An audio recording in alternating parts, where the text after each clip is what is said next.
Hi everyone, wings academy के YouTube channel पर एक बार फिर से मेरे सभी साथियों का हार्दिक स्वागत और अभिनंदन है। साथियों, करंट अफेयर की क्लास जो आगामी सभी प्रतियोगी परीक्षाओं के लिए अति महत्वपूर्ण होने वाली है। आज है 26 जनवरी 2023 और आज के दिन जितने भी इंपॉर्टेंट क्वेश्चन बन सकते हैं हम इस वीडियो को अंदर कवर करने की कोशिश करेंगे। 26 जनवरी यानी कि गणतंत्र दिवस, मेरे सभी साथियों को गणतंत्र दिवस की ढेर सारी शुभकामनाएं। साथियों, ईश्वर से आशा कर रहा हूं कि आप सभी साथी स्वस्थ होंगे, मस्त होंगे और अपनी तैयारी को बहुत बेहतरीन तरीके से कर रहे होंगे। मैं ईश्वर से ये भी प्रार्थना करूंगा कि ईश्वर से मेरे सभी साथियों को उनको अपना मनोवांछित फल प्राप्त हो, उनको अपने लक्ष्य की प्राप्ति हो। आज का मोटिवेशनल कोट्स है, धरती हरी भरी हो, आकाश मुस्कुराए, कुछ कुछ करके ऐसा दिखाओ कि इतिहास जगमगाए। साथियों, आपको अपने लक्ष्य प्राप्ति के लिए इतनी मेहनत करनी है, जी और जान लगा करके मेहनत करनी है। साथियों, अपना लिए छोटे छोटे टारगेट्स बनाइए सुबह उठते ही और उन टारगेट्स को पूरा करने के लिए पूरा दिन लगा दीजिए। जब तक अपना टारगेट कंप्लीट नहीं होता है तब तक हमेशा एक बात को याद रखना, सबसे पहले अपना काम बाकी सब उसके बाद रखिए। आपका एकमात्र लक्ष्य होना चाहिए खुद को बेहतर बनाने का और इस दुनिया के लिए एक मिसाल कायम करने जैसा आपका एक लक्ष्य होना चाहिए। इसी मोटिवेशनल कोर्स के साथ में शुरुआत करते हैं आज के सेशन की बहुत जानदार और शानदार तरीके से। पहला क्वेश्चन साथियों आपके सामने ये रहा। 23 जनवरी 2023 को नई दिल्ली में एरो स्पेस 2023 के लिए एम्बेसडरों के गोलमेज सम्मेलन की अध्यक्षता किसने की? ऑप्शन है राजनाथ सिंह, नरेंद्र मोदी, अनुराग ठाकुर या साथियों इसमें से कोई नहीं। साथियों, एरो इंडिया 2023 के लिए एम्बेसडरों के जो गोलमेज सम्मेलन हुआ इसकी जो अध्यक्षता की है वो की है राजनाथ सिंह ने। इसका सही ऑप्शन होगा option number 1, Rajnath Singh. Next question साथियों, 25 जनवरी 2023 को किस शहर में पहली बार भारत स्टेक डेवलपर सम्मेलन आयोजित किया जाएगा? ऑप्शन है नई दिल्ली, भोपाल, मुंबई या फिर जयपुर। स्टेक डेवलपर सम्मेलन क्या है? स्टेक डेवलपर सम्मेलन का मतलब है कि जितने भी हमारे डिजिटल आइकन्स है, जितने भी डिजिटल प्लेटफॉर्म्स हैं हमारे, उनको वैश्विक स्तर पर बढ़ावा देने के लिए इस सम्मेलन का आयोजन किया गया है। ये कहाँ पर किया गया है ये आपको बताना है। तो ये है साथियों नई दिल्ली के अंदर हाल ही में स्टेक डेवलपर सम्मेलन का आयोजन किया गया नई दिल्ली के अंदर। क्या है इसके बारे में खास बातें? पहली बार भारत स्टेक डेवलपर सम्मेलन 25 जनवरी 2023 को नई दिल्ली में आयोजित किया गया। इसका क्या है? इस कार्यक्रम को वैश्विक स्तर पर यानी विश्व के स्तर पर भारत के डिजिटल सामानों को व्यापक रूप से अपना सुनिश्चित करने के लिए तरीकों को और साधनों पर केंद्रित करना है। यानी कि वैश्विक स्तर पर अपने सामानों को बेचने के लिए, ऐसा समझ लीजिए, एक वैश्विक स्तर पर लोगों की नज़र इस पर पड़े उस क्षेत्र के अंदर, यानी कि हमारे जो डिजिटल जितने भी सामान हैं उनके ऊपर, इसके लिए इसका सम्मेलन किया गया। इसके अंदर हमने G20 के जो सचिवालय देशों के G20 सचिवालय के प्रतिनिधियों को भी इसके अंदर आमंत्रित किया है। ठीक है। और फरवरी 2023 में अबू धाबी में होने वाले विश्व सरकार शिखर सम्मेलन में उसके अंदर भी हमारा जो इंडिया का जो स्टेक फॉक्स मुख्य यानी कि स्टेक फॉक्स क्षेत्र में एक से एक होगा। इतनी बात इस क्वेश्चन के बारे में साथियों आपको ध्यान में रखनी है। बढ़ते हैं नेक्स्ट क्वेश्चन की तरफ। प्रतिवर्ष राष्ट्रीय मतदाता दिवस कब मनाया जाता है? यानी कि हर वर्ष हम लोग राष्ट्रीय मतदाता दिवस मनाते हैं, यानी कि वोटर्स डे के रूप में मनाते हैं। वो कब मनाते हैं? ऑप्शन है साथियों आपके सामने 23 जनवरी, 24 जनवरी या 25 जनवरी या साथियों इसमें से कोई नहीं।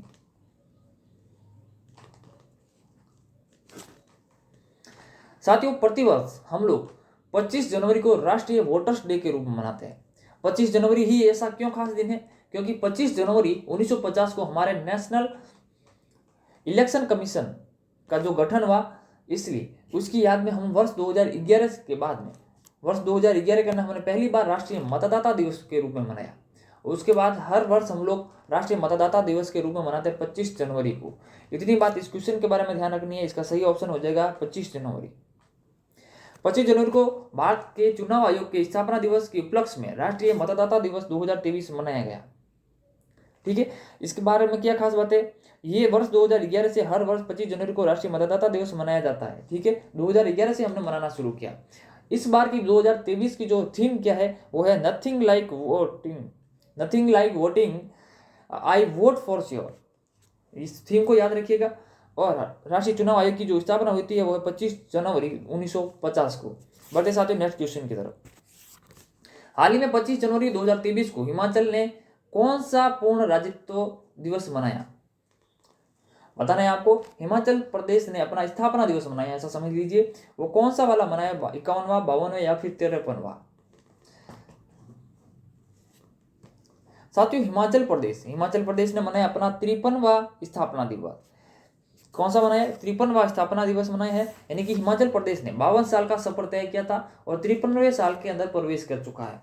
25 जनवरी 1971 को -डिग्री तापमान में तत्कालीन प्रधानमंत्री इंदिरा गांधी हिमाचल प्रदेश के जो निर्माता है डॉक्टर यशवंत सिंह परमार के साथ माल रोड में खुली जीप में रोड शो करते हुए रिज मैदान पहुंची। रिज मैदान से टक्का बेंच से उन्होंने हिमाचल प्रदेश को पूर्ण राज्य का दर्जा देने की घोषणा की गई थी। इतनी बात इस क्वेश्चन के बारे में आपको ध्यान में रखनी है। इसके अलावा आपको क्या ध्यान में रखना है? हिमाचल प्रदेश की राजधानी है शिमला। मुख्यमंत्री सुखविंदर सिंह सुक्खू है। यहाँ के जो राज्यपाल है उसका नाम है RV अर्लेकर। क्या नाम है? RV अर्लेकर। इसके अलावा यहाँ पर लोकसभा सीटों की मैं बात करूं तो वहां पर 4 है, राज्यसभा सीटों की मैं बात करूं तो वहां पर 3 है, और विधानसभा सीटों की मैं बात करूं तो कितनी है? 68 है। कितनी है? 68 है। इसके अलावा पिन घाटी राष्ट्रीय उद्यान है हिमाचल प्रदेश के अंदर, ग्रेट हिमालयन राष्ट्रीय उद्यान है, हिडिंबा देवी का राष्ट्रीय उद्यान है, शिकारी देवी का मंदिर है। यहाँ पर इतनी बातें हिमाचल प्रदेश के बारे में साथियों आपको ध्यान में रखनी है।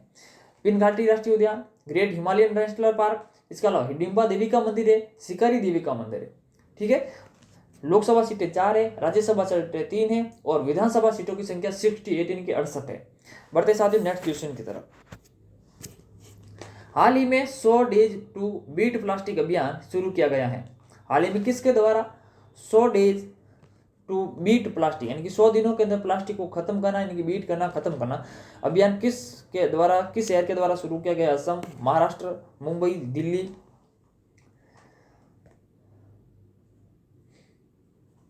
साथियों इसका जो सही जवाब है वो है दिल्ली। हाल ही में दिल्ली के अंदर ये अभियान शुरू किया गया है 100 days to beat plastic. 100 days to beat plastic यानी कि दिल्ली के उपराज्यपाल विनय कुमार सक्सेना ने सराय काले खां स्थित बोसेरा पार्क से, कहां से? बोसेरा पार्क से दिल्ली में नगर निगम के महत्वाकांक्षी प्लास्टिक को हराने के लिए 100 डेज टू बीट प्लास्टिक अभियान को शुरुआत की है। उन्होंने कार्यक्रम के दौरान उन्होंने लोगों को दैनिक जीवन में प्लास्टिक का इस्तेमाल न करने की शपथ भी दिलाई थी। इतनी बात आपको इस क्वेश्चन के बारे में ध्यान रखनी है। ये कब तक चलेगा? 22 अप्रैल को इनका 100 दिवस पूरे हो जाएंगे। अंतर्राष्ट्रीय पृथ्वी दिवस पर इनके 100 दिवस पूरे हो जाएंगे। इतनी बात इस क्वेश्चन के बारे में आपको ध्यान में रखनी है। बढ़ते साथियों नेक्स्ट क्वेश्चन की तरफ। हाल ही में किसी अमूल का नया अध्यक्ष नियुक्त किया गया है? हाल ही में अमूल का नया अध्यक्ष किसे नियुक्त किया गया है? यह आपको बताना। आलोक सिंह को, अजित सक्सेना को, या श्यामल भाई वी पटेल को? या साथियों इसमें से कोई नहीं। अमूल यानी कि वर्गीज कुरियन साहब, और अमूल का जो नया अध्यक्ष बना है वो है श्यामल भाई पटेल। ऑप्शन नंबर 3 इसका सही जवाब है। बढ़ते साथियों नेक्स्ट क्वेश्चन की तरफ। हाल ही में किस राज्य सरकार ने किसानों के लिए जल संरक्षण योजना शुरू की है? हाल ही में किस राज्य सरकार ने किसानों के लिए जल संरक्षण योजना शुरू की है? ऑप्शन है आपके सामने, महाराष्ट्र, झारखंड, उत्तर प्रदेश, या फिर साथियों आंध्र प्रदेश? सही जवाब क्या होगा आपको बताना है। जल संरक्षण जो योजना है किसने शुरू की है? तो साथियों इसका जो सही जवाब है वो है झारखंड। हाल ही में झारखंड राज्य ने यहाँ पर शुरू की है जल संरक्षण योजना। क्यों की गई? झारखंड के कृषि मंत्री बादल पत्रलेखा ने राज्य में पिछले साल पड़े सूखे का सामना करने वाले किसानों को लाभान्वित करने के लिए 467.32 करोड़ रुपए के व्यय के साथ एक जल संरक्षण योजना प्रारंभ की है।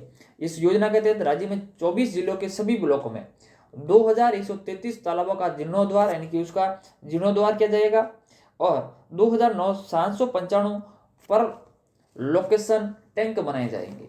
कितने? 2795 पर लोकेशन टैंक बनाए जाएंगे, और बहुत सारे 2133 तालाबों का जीर्णोद्धार भी किया जाएगा। झारखंड, तो झारखंड की राजधानी है रांची। वहां के जो मुख्यमंत्री इनकी चीफ मिनिस्टर है हेमंत सोरेन। राज्यपाल की बात करें तो रमेश बैस वहां के राज्यपाल है। लोकसभा सीटों की बात करें तो वहां पर 14 है, राज्यसभा सीटों की संख्या 6 है, और विधानसभा सीटों की संख्या 81 यानी कि 81 है। कितनी है? लोकसभा सीटों की संख्या कितनी है? तो 14 है। राज्यसभा सीटों की संख्या बोलो तो कितनी है? 6। और विधानसभा सीटों की जो संख्या है वो है 81। इतनी बातें इस क्वेश्चन के बारे में साथियों आपको ध्यान में रखनी है। यहाँ पर बेतला राष्ट्रीय उद्यान है। कहाँ पर? झारखंड के अंदर बेतला राष्ट्रीय उद्यान है। इसके अलावा समेत शिखर हाल ही में बहुत ज्यादा चर्चाओं के अंदर रहा। तो समेत शिखर कहाँ पर है? तो ये समेत शिखर है झारखंड राज्य के अंदर, पारसनाथ। ठीक है, इतनी बात इस क्वेश्चन के बारे में साथियों आपको ध्यान में रखनी है। बढ़ते हैं नेक्स्ट क्वेश्चन की तरफ। हाल ही में आईआईएम अहमदाबाद के निदेशक के रूप में किसे नियुक्त किया गया है? हाल ही में आईआईएम अहमदाबाद के निदेशक के रूप में किसे नियुक्त किया गया है? पंकज मोहन को, पंकज मिश्रा को, या भरत भास्कर को, या साथियों इसमें से कोई नहीं। साथियों हाल ही में आईआईएम अहमदाबाद के निदेशक के रूप में जो नियुक्त किए गए हैं वो भरत भास्कर को। ऑप्शन नंबर 3 इसका सही जवाब है, भरत भास्कर को। बढ़ते साथियों नेक्स्ट क्वेश्चन की तरफ। हाल ही में श्रीलंका के ऋण पुनर्गठन कार्यक्रम का समर्थन करने वाला पहला देश कौन सा बना है? हाल ही में ऋण पुनर्गठन कार्यक्रम का जो समर्थन करने वाला पहला देश कौन बना है? चीन, भारत, जापान, या फिर अमेरिका? साथियों इसका जो सही जवाब है हमारा देश भारत इसका पहला देश बना है ऋण पुनर्गठन कार्यक्रम का समर्थन करने वाला देश। बढ़ते साथियों नेक्स्ट क्वेश्चन की तरफ। किस राज्य ने 24 से 25 जनवरी 2023 को वार्षिक ऑरेंज फेस्टिवल 2023 का तीसरा संस्करण मनाया है?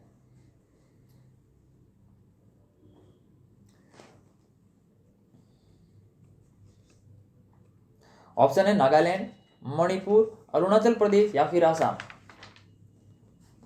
सही जवाब क्या होगा इसका? ऑरेंज फेस्टिवल 2023 का तीसरा संस्करण मनाया है। तो ये मनाया है नागालैंड के अंदर। कहाँ पे मनाया गया है? नागालैंड के अंदर। नागालैंड की राजधानी कोहिमा। यहाँ पे जो मुख्यमंत्री है नेफ्यू रियो है। राज्यपाल का नाम क्या है? तो जगदीश मुखी यहाँ के राज्यपाल है। लोकसभा सीटों की बात करूँ तो लोकसभा सीटों की संख्या 1 है, राज्यसभा सीटों की संख्या भी 1 है, और विधानसभा जो सीटों की संख्या वो है 60। इतनी बात इस क्वेश्चन के बारे में आपको साथियों ध्यान में रखनी है।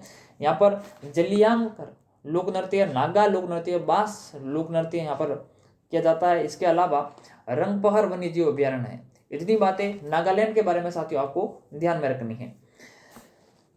ऑरेंज फेस्टिवल 2023 नागालैंड के कोहिमा जिले के रुसोमा गांव में 24 से 25 जनवरी को 2023 को वार्षिक ऑरेंज फेस्टिवल 2023 का तीसरा संस्करण मनाया गया।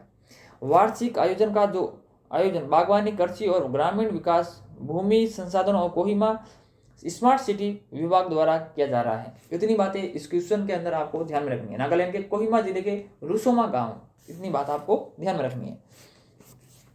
हाल ही में जारी आईसीसी रैंकिंग में नंबर 1 ओडीआई टीम कौन सी बनी है? हाल ही में आईसीसी के द्वारा रैंकिंग में नंबर 1 ओडीआई जो टीम है वो कौन सी बनी है? भारत, इंग्लैंड, या फिर ऑस्ट्रेलिया? इसमें से कोई नहीं।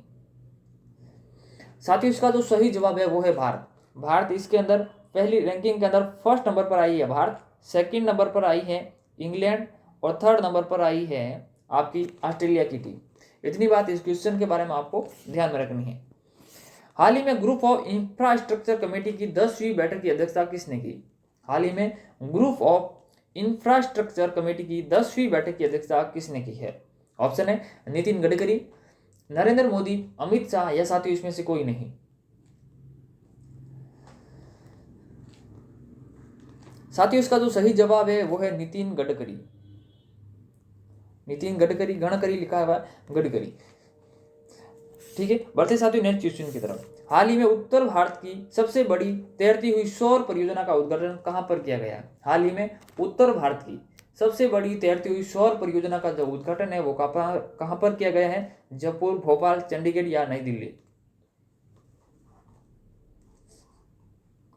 साथियों इसका जो सही जवाब है वो है चंडीगढ़। हाल ही में चंडीगढ़ के अंदर सबसे बड़ी उत्तर भारत की सौर ऊर्जा परियोजना का उद्घाटन किया गया है। इस क्वेश्चन के बारे में इतनी बात आपको ध्यान में रखनी है।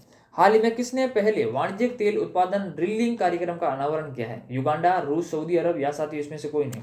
हाल ही में किसने वाणिज्यिक तेल उत्पादन ड्रिलिंग कार्यक्रम की शुरुआत की, यानी कि अनावरण किया है, वो किसने किया है? तो इसका सही जवाब होगा साथियों ये है युगांडा। कहाँ पे? युगांडा के द्वारा हाल ही में वाणिज्यिक तेल उत्पादन ड्रिलिंग कार्यक्रम का अनावरण किया गया है। इतनी बात इस क्वेश्चन के बारे में आपको ध्यान में रखनी है। हाल ही में कौन सा देश जैविक खेती में विस्तार करने वाले शीर्ष 3 देशों में शामिल हुआ है?